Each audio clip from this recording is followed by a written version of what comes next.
stay tuned. I feel like I'm losing my mind.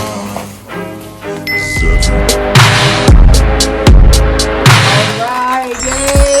Welcome to another episode of Clear Hair. We are doing National Read a Book Day.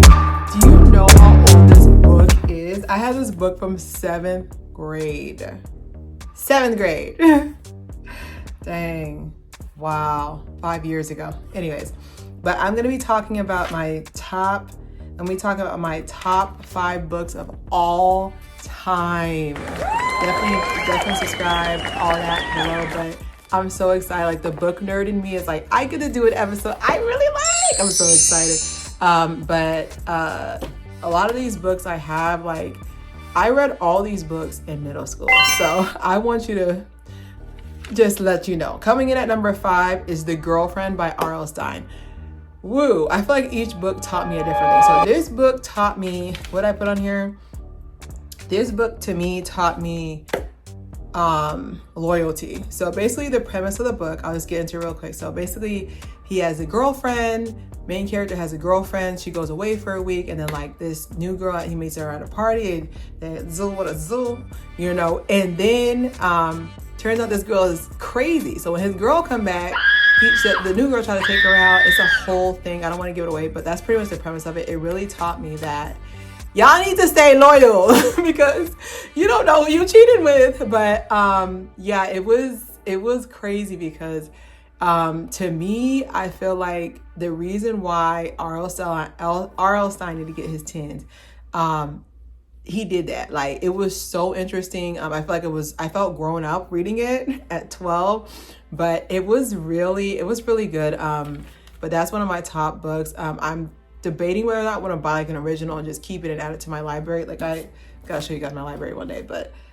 just so I keep every book I ever have. But yeah, I remember checking it out and I was like, I need to read more. So he has like a whole collection. Fear Street's like another thing, but he had almost like, there was like the girlfriend, the boyfriend, the best friend, the da-da-da-da. Like, he had like a whole section outside of that.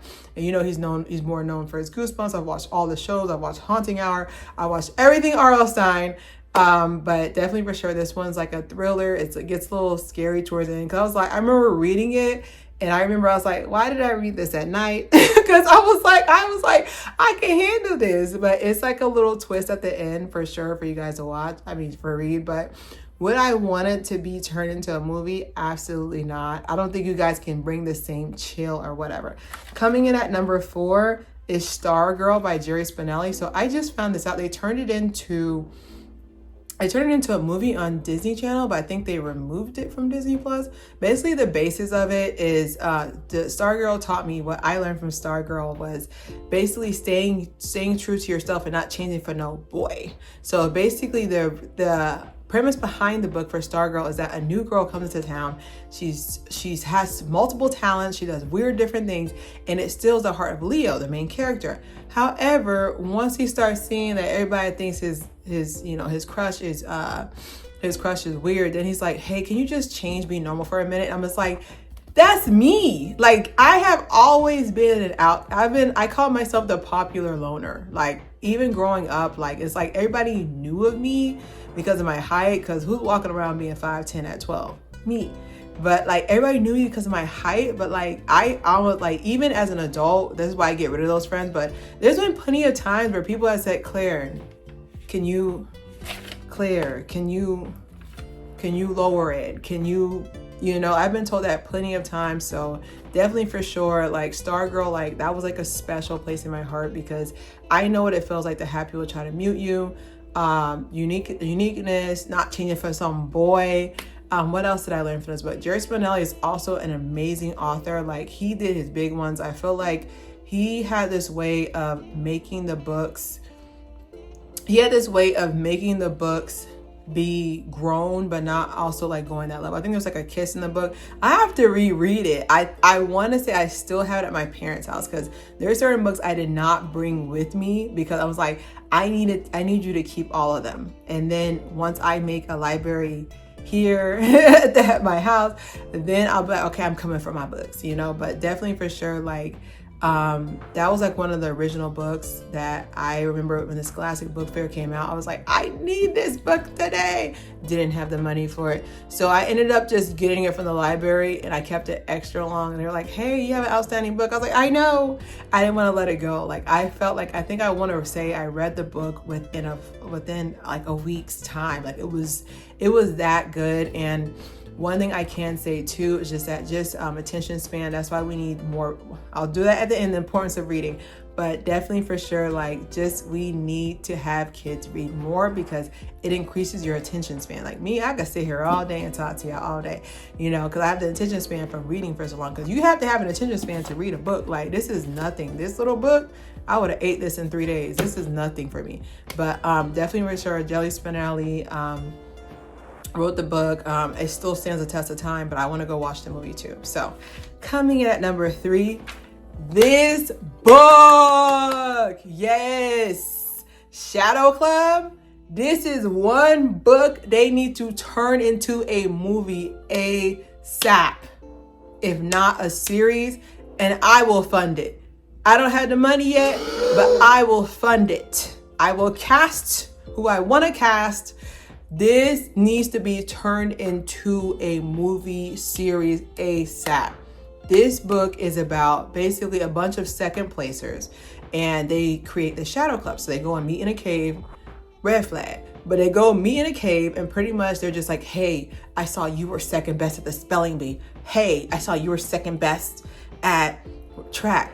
Let's take care of each other's people, right? So they thought it was going to be a simple, like, give them unreduced milk if they lactose, or so they won't be able to spell, or like for the track thing, they thought it was going to be like, oh, okay, so it's just going to be, something really, not too much, not too crazy.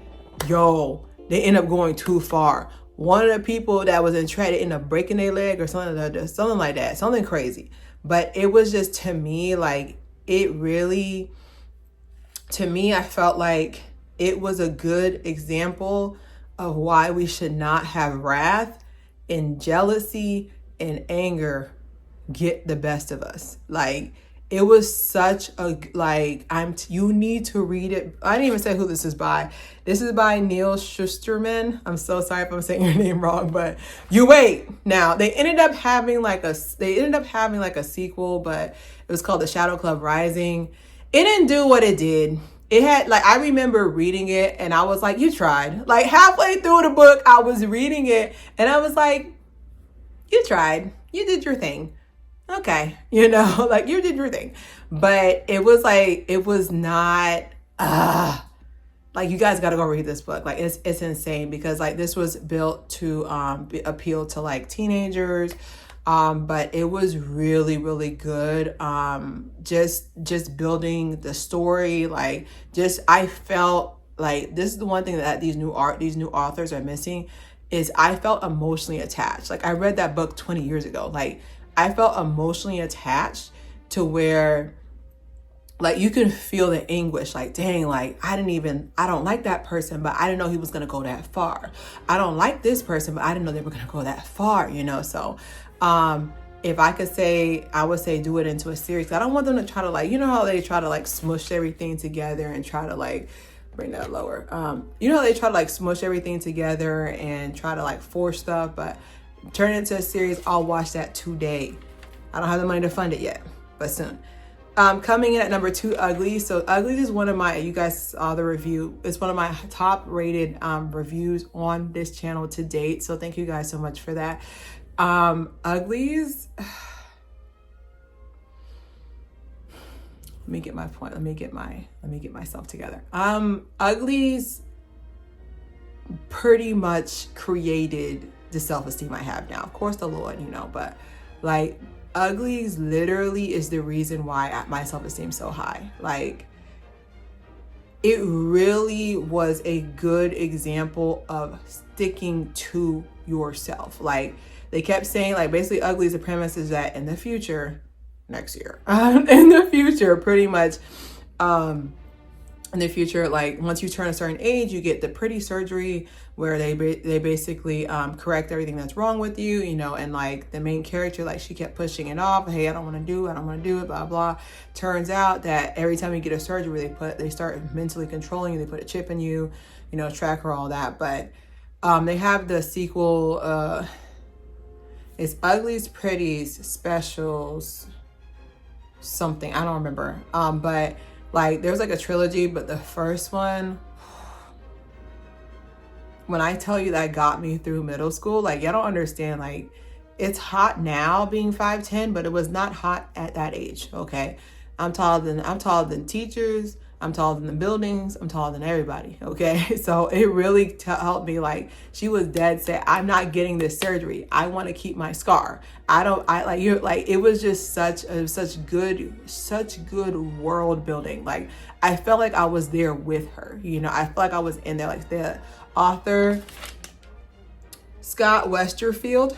But it also showed like how shallow people are. Like I remember not having a relaxer. I know. I remember not having a relaxer and how everybody was being so mean to me about it. Oh my gosh, you don't got money for a relaxer. Right? So I get a relaxer and my hair was like down my back.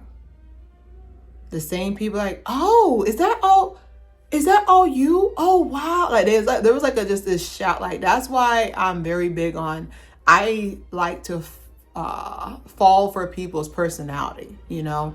I fall for people's personality because to me, like y'all are so shallow. Like as long as someone looks good, you don't even care what's going on with them, you know. So it definitely showed me like that false sense of love that she got in the book once she got the surgery too. Like it was just, I was like, I was here. Okay, so they did their thing. They're supposed to be making a sequel, but I don't know if people liked it or not. I liked it. I think they did a decent job. with the movie on Netflix. Coming in at number 1, yeah, I know I'm a pothead. Harry Potter, not Mary and Jane. But coming in at number 1 is Harry Potter and the Chamber of Secrets. This is one of my top books I've ever read. Like, I remember reading it and I was like, that's a star. As soon as I read this book, I was like, J.K. Rowling, I was like, that's a star was born. When she put that movie out, a star was born. I felt it. I felt it in my chest. I felt it in my belly. Like I remember I was saying, a star is born. I felt it. Like I feel like y'all don't understand. For you to write, I want to say it was like 600-800 pages. For you to write a thick book like that and not be boring, that is talent. That is a talent. Okay, it's very easy to lose. Attention span, especially nowadays. So like when she made that book, and then like when they did the movie was like one of the best. People always sit there and say, oh, we're gonna reboot the Harry Potter. I was like, listen, you not touching Emma Watson, Daniel Radcliffe, Rupert Grint. You not touching that trio. Alright, you're not touching them. To sit there, like they embody the characters. They embodied. And yes, I know people are going to get, Daniel Radcliffe's eyes are blue. They're supposed to be green like his mom. Shut up. You wear green contacts then, okay? It bothered his eyes. That's why he didn't change it. Thank you. Real fans know. But like, it was just the building. Like basically, Harry Potter 2 is continuing on from the first movie, first book about him being the one who must not be named. Tom Marvolo Riddle. We found out his government name. We found out Voldemort's government name. It's basically an anagram of I am Voldemort is Tom Riddle, blah blah. Tom Marvolo Riddle. But it was just, it truly felt like it was a mystery. Like this, the first one was like bring you into the Harry Potter world, but the second one felt like a true mystery. And I read that book during the hurricanes when I was in Miami in 2004. Like that book got me through a lot. We'll leave it at that. It got me through a lot. So I will forever be thankful for that. But definitely for sure, do not reboot the series. But definitely go read it. Harry Potter. Out of all the books, I read all of her books. That's the best book she ever put out, was that second one. And usually when people put out a sophomore book, it's trash. It's trash. But it was definitely like I'm gonna give her 10s on that. I don't know what's going on with her now. I don't know what's going on. I'm not in it. But I'm gonna give her 10s on that. As an author, like, she did her big one on that. She did her big one. So we're gonna go into the importance of reading. So back in the day, we used to roast you for being illiterate. We might have to bring that back. We might have to bring that back. We might have to bring back roasting, because I felt like there was nothing more. I feel like there was nothing more like be able to like floss than knowing how high your reading level was. Like, I remember being in 5th grade, they're like, oh, your reading level is that of a 10th grader. You know how much floss we used to floss on people on that? Like, Pizza Hut hated to see me coming up like, here she is again. I was like, yep, I read 40 books in 2 weeks. What's up? What's up, Pizza Hut? I'm back. I'm here. I'm here, Pizza Hut. I am. Okay. Sorry. Anyways, but I just remember like just being able to sit there and say like, just being illiterate, like, competition aside, like, I truly feel like the amount of kids who are illiterate, the amount of children who are not reading on level or above grade level, I definitely, like, my heart breaks for them, because reading and getting that creative side, it's what's helped me get this far. And my success this far is being able to read, being able to comprehend. Like, I noticed that a lot on social media. This is not to roast me, but I noticed a lot on social media that people have a tendency to read into things because they don't have basic comprehension. Okay? They don't have basic comprehension. For example, when they said his NDA ends 20 years at posthumous, right? People were like, oh, so it's going to end in 20 years. I was like, yes, if he passes today, that doesn't mean, like, you're not coming, like, the like basic comprehension. Y'all gotta have some patience with them, because like I was saying, I truly feel like y'all don't understand. Like, it is an epidemic on the amount of people who are not literate, and then their kids are not literate. They don't have enough attention span in order to get the concept of a book. The main reason why you need to have these kids read more, is because the comprehension is going lower. So you know what that means? When information is traveled and carried, it is not going to be done correctly, because basic comprehension, it also gives you a break from, the blue light from your phone. Another thing too is that it's peaceful. Like, I promise you, I'll have a bad day at work. Let me get my fist down. I have a bad day at work, and then the moment I read, instantly goes away. I'm in the world now. Okay. So my current book I'm reading, it's a really cool book about Jesus Christ. Okay. So I'm actually reading the Bible from scratch. So, as someone who grew up basically Christian, Baptist, all that, and spent 5 days a week, like a shift now, I think about 5 days a week, we got Sunday church, we have Sunday church from, including Bible school, 8 to 1, and then break, laziness, basically youth, from 3 to 5, and then come back from church from 7 to 9:30. So that's just Sunday. Now we have Wednesday church, okay? That's from 6:30 to 10 o'clock. Then we have Friday Bible study. That's from 6 sometimes to 11. Then we have Saturday morning. So basically Saturday morning would be either choir practice or more, so definitely for sure, like, I'm well read in the word, but just reading it back. So I'm currently on Genesis 29. I'm basically when Isaiah and Jacob, I'm so Haitian, Isaiah and Jacob, the twins, okay, the twins are pretty much battling it out for who has the favor from God right now. So it's definitely been a time. Like, one part that stood out to me is the fact that with Cain and Abel, you didn't even want to talk. Like, I remember, so there's one piece where, like, Cain saw that God was favoring Abel more. In the next verse, he said, and then he was on him, and then he delighted him. I was like, you didn't want to talk to your brother? Like, I have 4 siblings. I would never.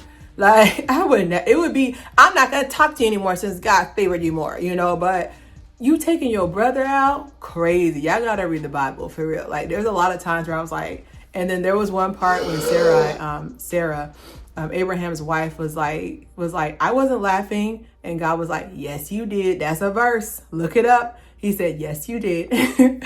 But that's currently the book I'm reading right now, is the good book. So definitely just getting to know it for myself. Now I'm older, I have time now. But definitely let me know what books you're reading. This is The Princess of Bamar. This is basically by the same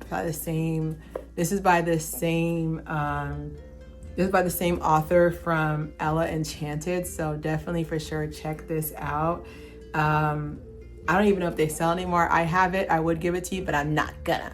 But definitely for sure today, take some time, pick up a book. Even if you I need you to read 2 chapters, and I need you to put the report in the comments so I can know you read 2 chapters. But definitely don't forget to subscribe, share. It's Claire Haire. Happy National Read a Book Day. Bye.